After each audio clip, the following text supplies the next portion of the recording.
প্রায় এক দশক ধরে দক্ষিণ পূর্ব এশিয়াতে ম্যালেরিয়া রোগের চিকিৎসায় দ্রুত কার্যকর হচ্ছে ওষুধ আর্টেমিসাইনিন।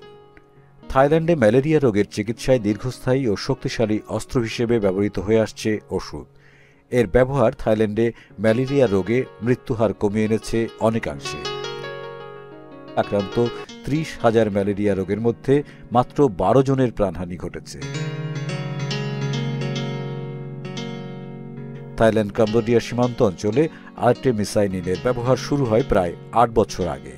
পরে ভিয়েতনাম, থাইল্যান্ড এবং মিয়ানমারে ব্যাপকভাবে এ ওষুধের ব্যবহার শুরু হয়।